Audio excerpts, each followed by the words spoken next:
El Salmo 5 continúa los temas de todos los salmos anteriores. Christopher Ash en su comentario resume esta continuidad. La voz de la oración, el deseo de que Dios escuche, la presencia de los enemigos malvados y engañosos, la referencia al lamento, el amor constante de Dios, el santo templo en el monte santo, el camino de Dios. Todas estas son algunas de las muchas conexiones con los salmos del 1 al 4. Estamos en el mismo mundo espiritual que el Salmo 1 al 4. El Rey justo está en oración. Leemos el Salmo entonces de manera muy similar a como leemos el Salmo 3 y 4, viendo a David prefigurando las oraciones de Jesucristo. Me uno a estas oraciones como aquellos que han sido hechos justos por la fe en Cristo. Este salmo tiene un título similar al músico principal sobre Nehilot, Salmo de David. Si te das cuenta de que hay una diferencia entre Nejinot del Salmo 4 y Nehilot del Salmo 5. Los Nejinot son instrumentos de cuerda y los Nehilots son instrumentos de madera, probablemente una flauta. Pero como Cristo, como el músico principal que nos dirige en la adoración, Él nos está dando otro ejemplo de cómo orar cuando estamos rodeados de enemigos. Ahora bien, ¿por qué los salmos hasta ahora han estado tan llenos de una persona justa siendo rodeada de enemigos? Es tal vez que el Espíritu Santo está enseñándonos que así será en la iglesia. Siempre estaremos rodeados de enemigos, en cualquier grado, y si somos piadosos en este mundo, seremos perseguidos. Y al igual que los niños, necesitamos escuchar la misma verdad una y otra vez para que realmente lo escuchemos, entendamos y realmente creerlo y verdaderamente actuar en consecuencia. Y en este salmo vemos tres cosas. Número uno, la oración de la mañana. Número dos, la depravación total del hombre. Y número tres, el juicio de Dios. En primer lugar, la oración de la mañana. En los versos 1 al 3, David abre el salmo con una oración. Y tiene cuatro cosas que enseñarnos: el tiempo de oración, el fervor de la oración, el orden de la oración y la confianza de la oración. El tiempo de la oración. Esto se da en el verso 3. Oh Jehová, de mañana oirás mi voz. De mañana me presentaré a ti y esperaré. Este es un salmo matutino. Y eso es porque había estado durmiendo. Recordarás el Salmo 4 y cómo termina el verso 8. En paz me acostaré y asimismo dormiré, porque solo tú, Jehová, me harás habitar confiado. Así que ha estado durmiendo toda la noche confiando en el Señor. Y ahora es un nuevo día y es la mañana. Entonces, ¿qué hace? Él ora a Dios.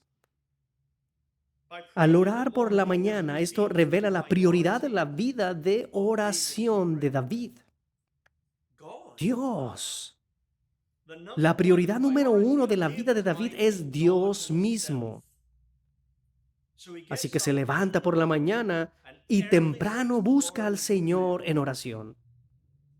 Y también revela su piedad. Aquí hay una llenura de la tarde a la mañana, de la tarde a la mañana. Es un hombre que busca constantemente al Señor. ¿Y no oímos aquí la voz de Cristo? En los evangelios, a menudo se levanta temprano antes de todos sus discípulos, buscando al Señor. En Marcos capítulo 1 hubo tal momento que había sido un día muy ocupado sanando a todo tipo de personas enfermas. Y luego dice en Marcos 1:35, y levantándose muy de mañana, siendo aún muy oscuro, salió y se fue a un lugar desierto y allí oraba. Ese es nuestro Señor. El Padre era su prioridad. Su piedad se revela que por la mañana Él está buscando la presencia de su Dios. Y este debe ser también nuestro ejemplo. Si simplemente utilizas una concordancia y buscas en la Biblia mañana, la palabra mañana, verás muchos ejemplos de la profunda piedad priorizando a Dios al buscarlo temprano. Tomemos algunos salmos como ejemplo. Salmo 59, verso 16. Pero yo contaré de tu fortaleza y lo haré de mañana tu misericordia, porque has sido mi amparo y refugio en el día de mi angustia. Salmo 88, verso 13. Mas yo a ti he clamado, oh Jehová, y de mañana mi oración llega a ti. Eso significa primero a ti. Salmo 143, verso 8. Hazme oír por la mañana tu misericordia, porque en ti he confiado. Hazme saber el camino por donde ande, porque a ti he levantado mi alma. Así que siguiendo a David e imitando al gran David, ¿cuál es tu prioridad en la mañana? ¿Buscas a Dios temprano o tarde? ¿Qué es lo primero que tienes en mente por la mañana? A medida que te levantas y tienes tu horario y tu rutina, ¿dónde entra Dios?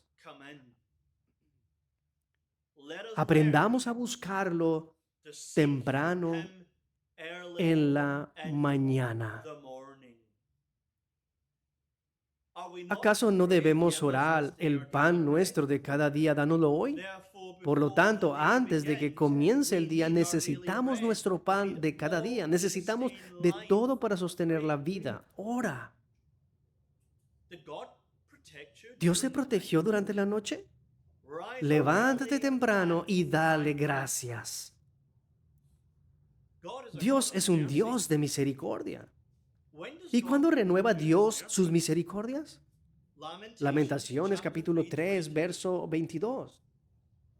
Es por la misericordia de Jehová que no hemos sido consumidos, porque nunca decayeron sus misericordias. Nuevas son cada mañana. Grande es tu fidelidad. Entonces, ¿qué debemos hacer cada mañana? Alábalo por las nuevas misericordias. Piensa en la ocasión particular de David. Hay enemigos a su alrededor. Nosotros siempre también tenemos enemigos. Enemigos espirituales también. La carne. La carne todos los días quiere que actúes en contra del espíritu. La carne no quiere que estés lleno del espíritu. Quiere que estés lleno del mundo. El diablo, él no ha estado durmiendo mientras tú has estado descansando. Los ángeles malvados han estado conspirando para zarandearte como a trigo. Y el mundo no ha cambiado. Tan pronto como abres tus ojos a través de tu teléfono, a través de la televisión, a través de un radio, a través de la gente, el mundo te gritará fuertemente en todo el tiempo. ¿Cómo podemos resistir a esto? Temprano en la mañana, buscando el rostro de Dios. Así que no importa nuestro horario, no importa lo que pase, en la mañana hagamos todos de Dios nuestra prioridad. Y si lo hacemos, te sorprenderás de cómo transcurre el resto del día. Te sorprenderás en tu vida, todas las respuestas serán diferentes. La forma en que tratarás a la gente. Alguien rompe algo, alguien hace algo malo en tu trabajo, o los niños están un poco más inquietos de lo habitual, o las cosas no están yendo bien en el hogar. Te sorprenderás de cómo responderás a cada una de estas situaciones. Que busquemos a Dios temprano. En segundo lugar, el fervor de la oración. Dice, considera mi meditación. Está atento a la voz de mi clamor. La meditación es un gemido interior. Clamor aquí significa un llanto verbal fuerte. Entonces comienza con un gemido interior y va aumentando hacia un llanto fuerte. Hay una oración ferviente en marcha aquí. No es solo déjame detenerme y dar algunas peticiones y amén.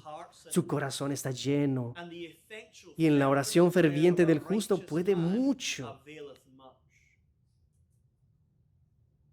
Pero centrémonos en la palabra meditación. Es muy similar a la palabra meditación que vimos en el Salmo 1, pero es un poco diferente y tiene el matiz de gemido. Se usa en el Salmo 39:3. Se enardeció mi corazón dentro de mí, en mi meditación se encendió fuego.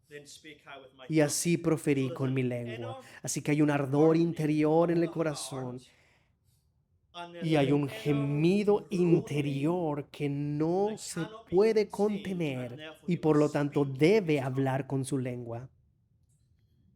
Es algo similar al caso de Ana.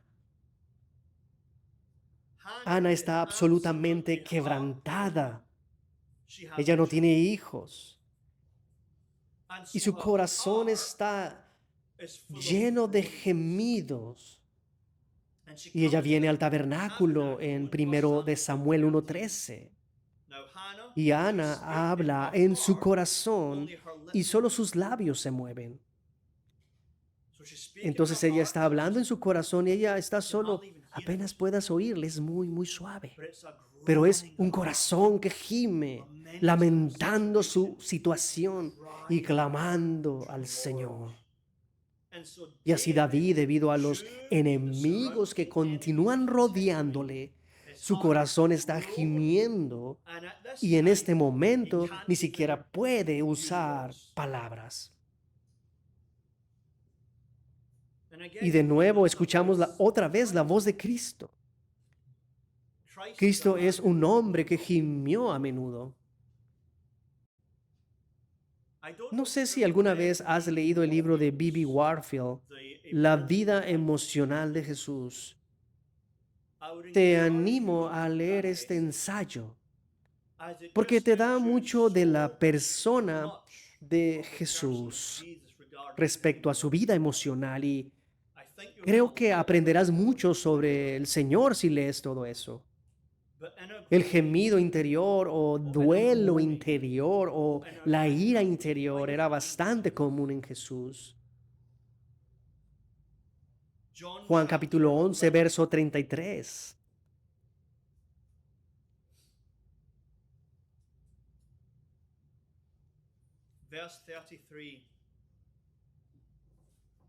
Jesús está en la tumba de Lázaro y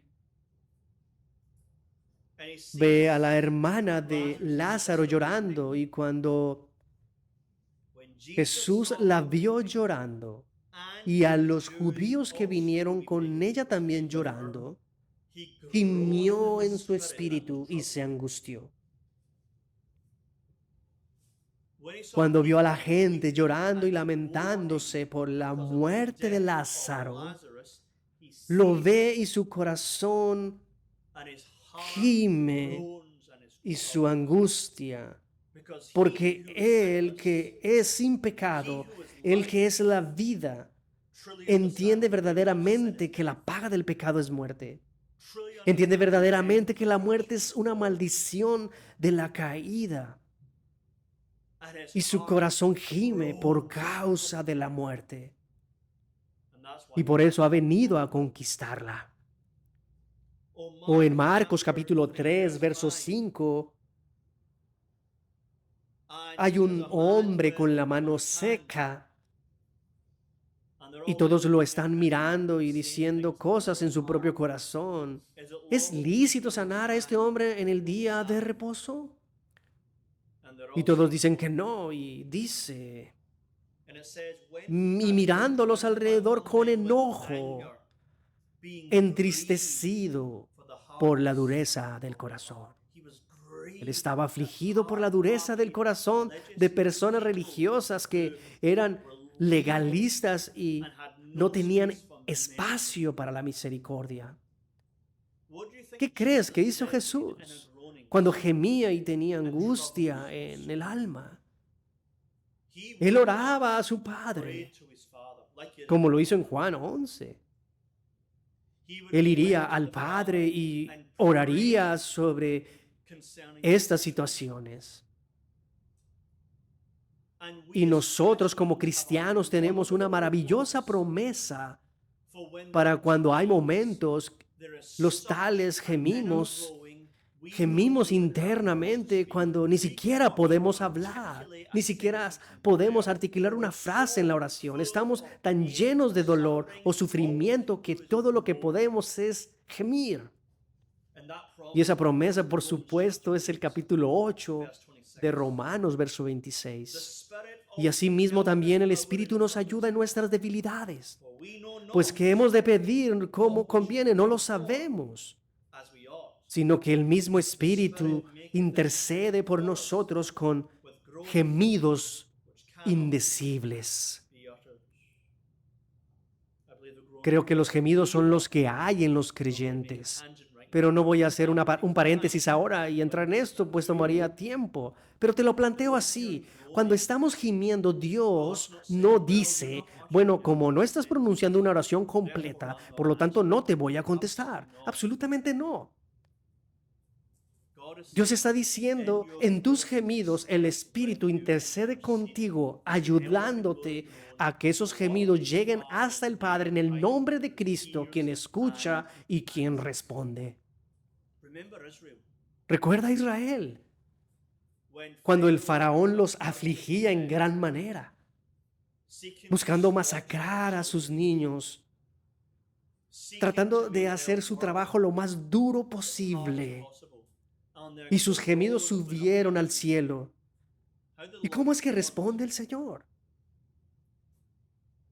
Éxodo 2, 24. Y oyó Dios el gemido de ellos, y se acordó de su pacto con Abraham, con Isaac y con Jacob. Y miró Dios a los hijos de Israel, y conoció Dios su condición. Entonces, si tú estás por la fe en Cristo en el pacto de gracia, esa es tu promesa. Gime a tu Señor, y Él considerará tus gemidos, y Él te responderá y te ayudará. En tercer lugar, el orden de la oración, verso 3. Oh Jehová, de mañana oirás mi voz, de mañana me representaré a ti. La palabra presentarse significa dirigir con buen orden. Y es usada en instrucciones de la adoración en Éxodo, Levítico, en donde se construyó el tabernáculo, el orden del culto, la colocación del pan, de la proposición y el candelabro. Todo se tenía que hacer ordenadamente. Éxodo 27-21 es un ejemplo. En el tabernáculo de reunión, fuera del velo que está delante del testimonio, las pondrán en orden Aarón y sus hijos delante de Jehová desde la tarde hasta mañana. Hay un orden establecido aquí y esto nos enseña que la oración debe de ser ordenada. Pero esto no quiere decir que lo que hemos dicho anteriormente sea incorrecto, porque hay momentos en que todo lo que podemos hacer es gemir por la desesperación del corazón en una situación y Dios escucha. Pero eso no es la norma cotidiana. Dios quiere orden en la oración. Dios no es el Dios de la confusión. Él no es el Dios del balbuceo ni de las divagaciones. Entonces Dios quiere que nuestras oraciones sean lógicas, estructuradas y en orden. ¿Y cómo vamos a hacer esto? Bueno, aquí David nos está ayudando mientras dirige su oración por la mañana. ¿Cómo podemos saber el orden de su oración? Podemos leer el Salmo 5. Y puedes leer el Salmo 5, puedes estudiarlo y ver el orden del Salmo y podrás aprender a ordenar tus oraciones. Es por eso que el Salterio no solo ha sido el manual de alabanza de la iglesia durante 2000 años, 3000 años, también ha sido el manual de oración de la iglesia. Cantar alabanzas y aprender a orar. Así que cuanto más lees y piensas sobre los salmos, intenta construir tu vida de oración según el orden de los salmos para que puedas orar ordenadamente a Dios. Nuestro Señor Jesucristo, Él nos enseñó también en Mateo capítulo 6, Él dijo, y al orar no uséis vanas repeticiones, balbuceando como los paganos, usando las mismas frases, las mismas palabras, repitiendo, repitiendo, repitiendo, lunes, martes, miércoles, jueves, viernes, sábado, domingo, repetir, repetir, repetir, repetir. Dice, no os hagáis semejantes a ellos, sino este modelo de oración, sigan este orden, sigan este patrón y después da el Padre Nuestro. Y así aprendes la oración del Señor y entiendes lo que significa cada cláusula y petición y con las distintas variedades puedes construir tus oraciones de manera ordenada. Como cristianos siempre deberíamos estar mejorando nuestra vida de oración. No deberíamos apresurarnos a orar desordenadamente, sin pensar ni razonar, simplemente divagar y decir lo primero que nos viene a la mente. Necesitamos detenernos y pensar como dice 1 Corintios 14, oraré con entendimiento.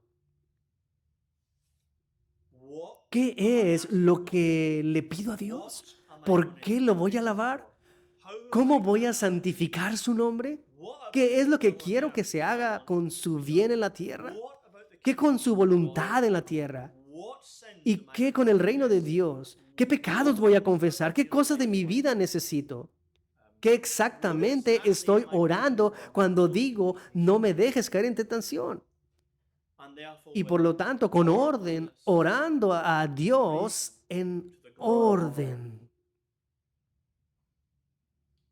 En cuarto lugar, la confianza de la oración. Se dirige a Dios como mi rey. Verso 2. Aunque David es un rey, él sabe que Dios es su rey y que Dios es absolutamente soberano y que Él controla todas las cosas. Y como está escrito en el Salmo 2, Él está en el trono.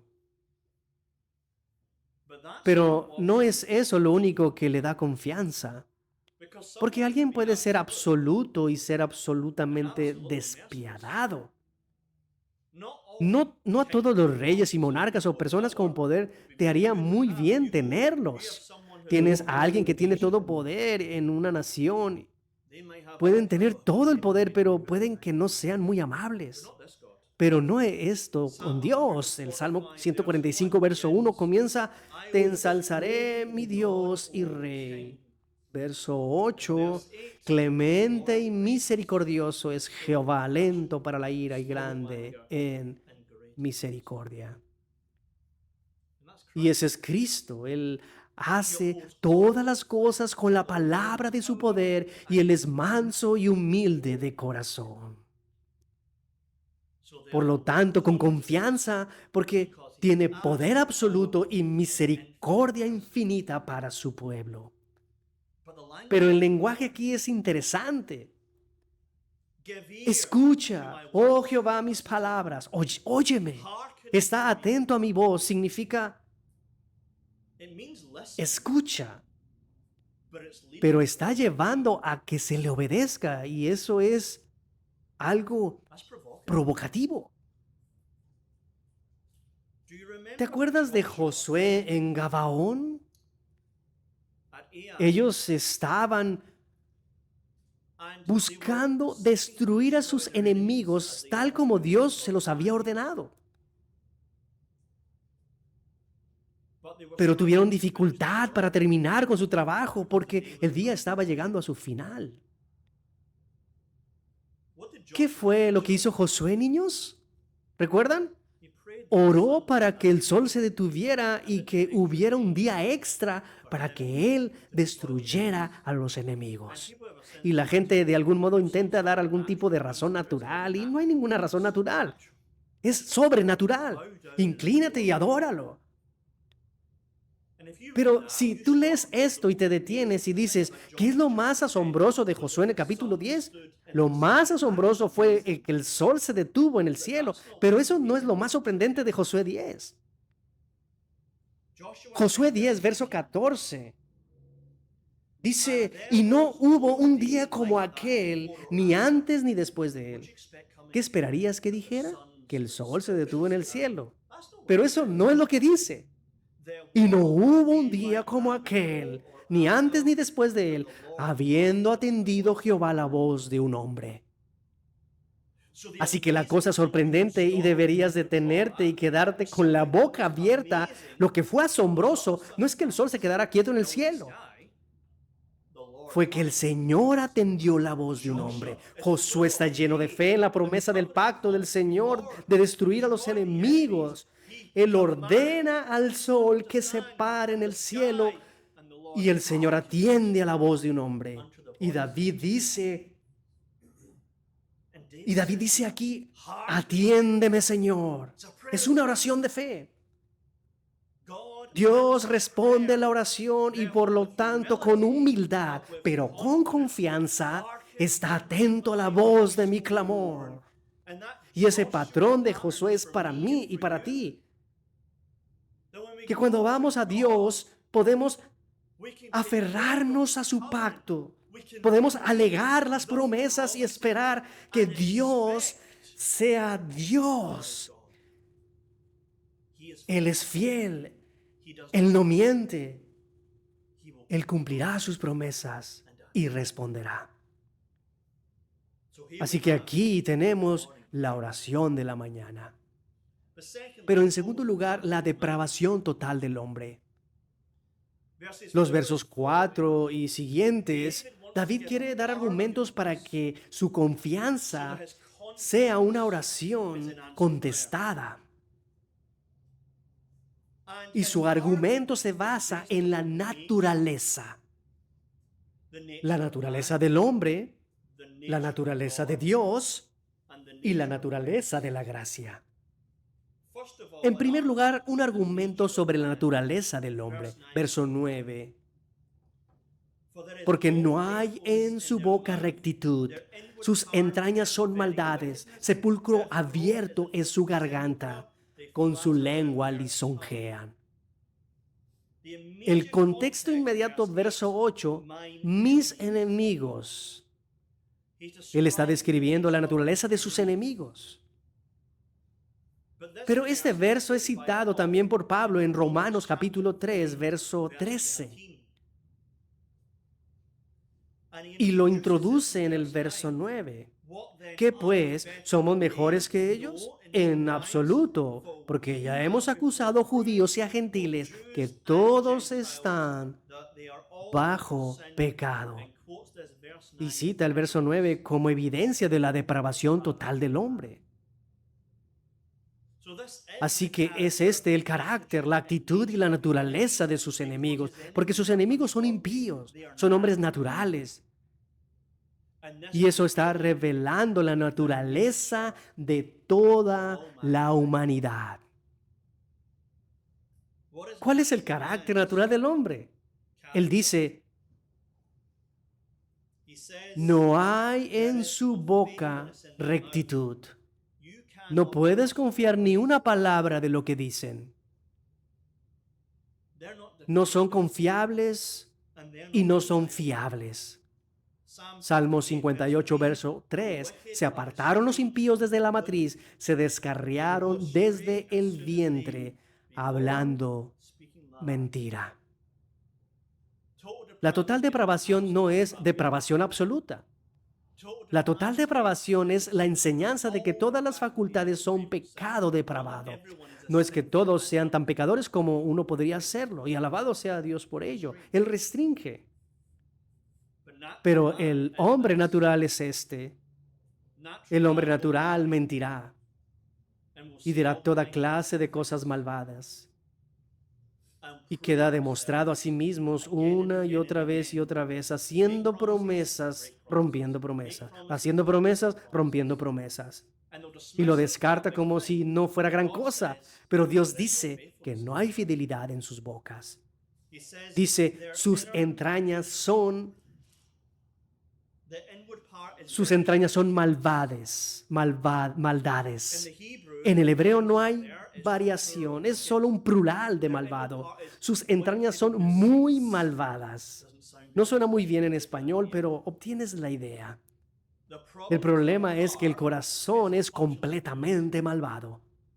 Jesús dice en Lucas 6:45, y el hombre malo del mal tesoro de su corazón saca el mal, porque de la abundancia del corazón habla su boca. Así que el problema del hombre es su corazón. Y a veces al hombre le gusta aparentar lo opuesto de lo que es realmente. Pero Dios conoce el corazón y Él conoce todas las malas intenciones del pecado.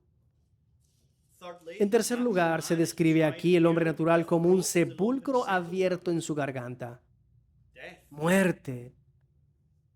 Sus bocas hablan muerte, porque causan daño con sus palabras. Colosenses 3:8.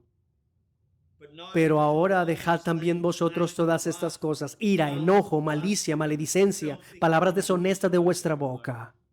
Todas estas cosas fluyen del hombre. Y en cuarto lugar dice, con su lengua lisonjean. Lisonjear es un elogio falso. De manera que elogia a alguien cuando en realidad no lo siente. Así que, si no quieres decir algo, nunca elogies a nadie. No elogies a alguien por algo si en realidad no lo dices en serio. Es pecaminoso, es adular o lisonjear. Es cuando elogias a alguien para sacar algo de ellos. Es manipular la situación. Quieres que alguien haga algo por ti y así que, ¿qué es lo que haces? Te acercas a ellos y los alabas. Así que harán lo que quieres. O lisonjear es hablándoles elogios y amablemente a la cara, pero a sus espaldas busco causarles daño.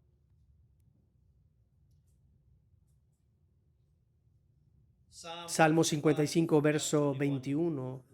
Las palabras de su boca son más blandas que la mantequilla, pero hay guerra en su corazón.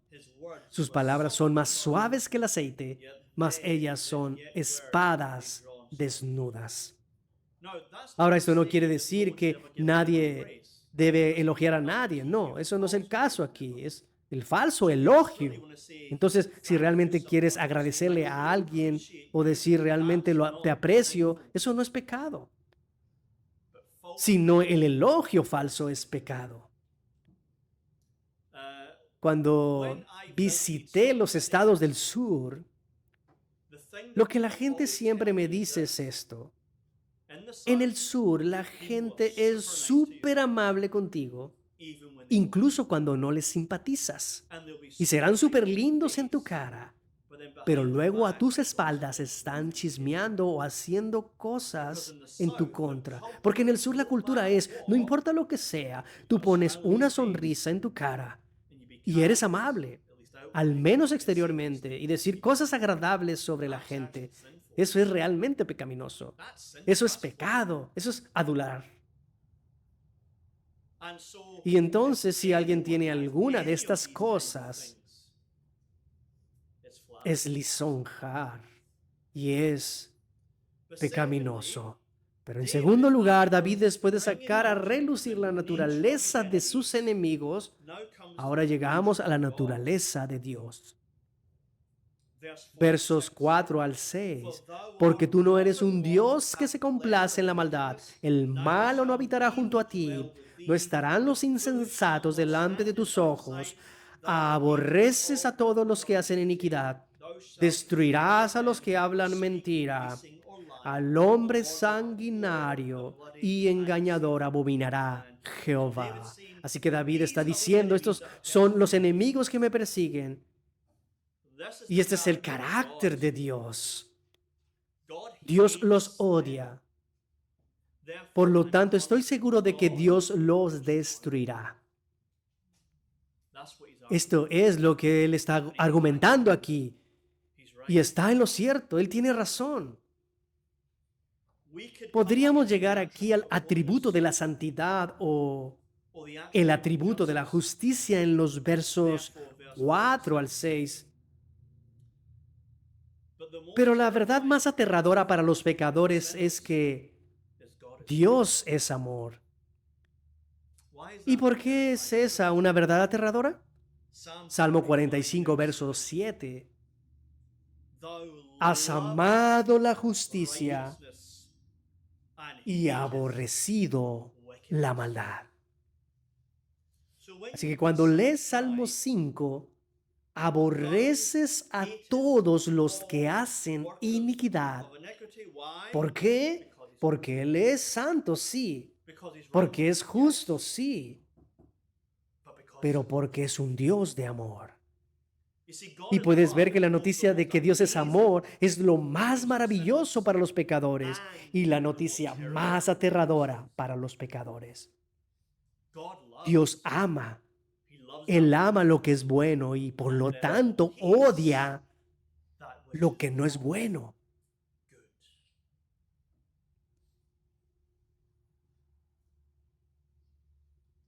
Proverbios 6:16. 6 cosas aborrece Jehová y aun 7 abomina su alma. Una abominación es algo deplorable, es algo que te hace enfermar del estómago, es algo simplemente repugnante que te hace querer vomitar. ¿Y qué odia y abomina Dios? Al igual que el Salmo 5, los ojos altivos, la lengua mentirosa, las manos que derraman sangre inocente, el corazón que maquina pensamientos inicuos, los pies presurosos para correr al mal, el testigo falso que habla mentiras y el que provoca rencillas entre los hermanos. Dios odia estas cosas. No, Él abomina estas cosas. ¿Por qué? Porque es un Dios de amor. Pero hay un tercer argumento para la confianza, la naturaleza de la gracia. Verso 7. Mas yo por la abundancia de tu misericordia entraré en tu casa, adoraré hacia tu santo templo en tu temor.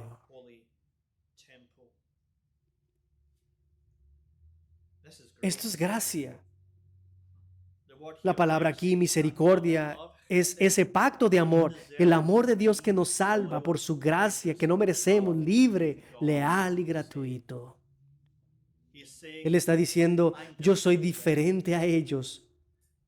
A ellos no se les permite entrar en el templo santo, no se les permite estar en la presencia de Dios, no se les permite acercarse a Sion, pero en cuanto a mí me acercaré y yo habitaré en Dios y Dios me escuchará. ¿Por qué? Por la misericordia. ¿Y por qué David necesita misericordia aquí? Porque lee el verso 6. Destruirás a los que hablan mentira, al hombre sanguinario y engañador abominará Jehová. Y este es David.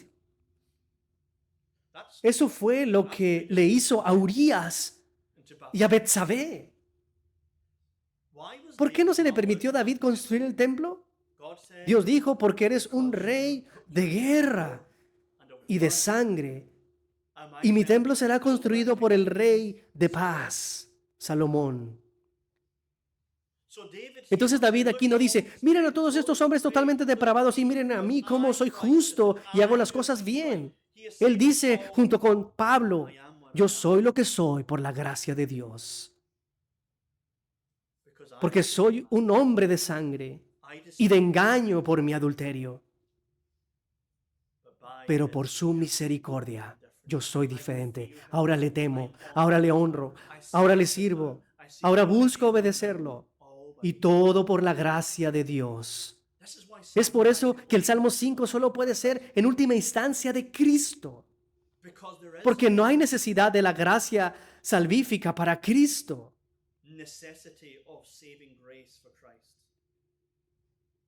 Él es el ungido Rey perfectamente justo que es sin pecado y sin mancha, que está rodeado por la depravación total de los hombres. Y David necesita la justicia de Cristo, así como tú y como yo. ¿No dijimos que en Romanos 3:13 cita Salmo 5:9? Entonces, ¿cómo es que nos volvemos justos en Romanos 3? La justicia de Dios sin la ley es revelada en Jesucristo. La justicia de David es la justicia de Cristo. Mi justicia es la justicia de Cristo. Y por la misma gracia de Dios, al creyente, Cristo es tu justicia. Y en tercer lugar, el juicio de Dios. Así que él ora al Señor con confianza. Tiene el argumento de las tres naturalezas para la confianza y ahora sus peticiones para el actuar y el obrar de Dios. Primeramente, destrúyelos a todos, verso 10. Asólalos, oh Dios, caigan por sus propios consejos, por la multitud de sus transgresiones échalos, porque se rebelaron contra ti. La palabra asolar significa declararlos culpables y traer el castigo al que están sujetos. Entonces David está orando para que los destruya. Ahora, ¿podemos nosotros orar así? La objeción es que ahora estamos en el Nuevo Testamento y no en el Antiguo Testamento y no podemos cantar esto y que no podemos orar así. Porque Jesús nos enseñó en Mateo capítulo 5, ama a tus enemigos y ora por ellos. Y aquí está David orando por su destrucción. Pero son las dos cosas y no solamente una. Jesús dijo, ama a tus enemigos y ora por ellos, lo cual él hizo. Pero también en Mateo 24 y Mateo 23, en realidad él ora por la destrucción de sus enemigos.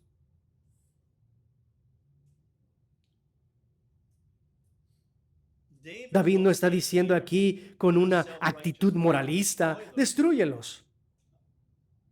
Lee el Salmo 4, él ya les ha estado dando testimonio. Él ya les ha dicho que Dios lo ha santificado. Él les ha dicho que el Señor sana a los piadosos. Él en el verso 4 les dice que se arrepientan, temblad y no pequéis, meditad en vuestro corazón estando sobre vuestra cama y callad, ofreced sacrificios de justicia y confiad en Jehová. Él ya ha testificado y ha orado por ellos y ha tratado de mostrarles al Señor y el perdón en una nueva vida. pero ellos siguen pecando. Y no solo eso, sino tal es la ferocidad, pues no son solo enemigos de David, ahora son enemigos de Dios. Al final del verso 10, porque se rebelaron contra ti.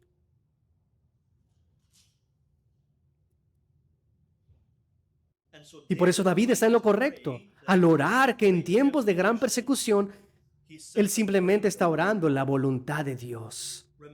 Recuerda, dice antes en el verso 6, destruirás a los que hablan mentira.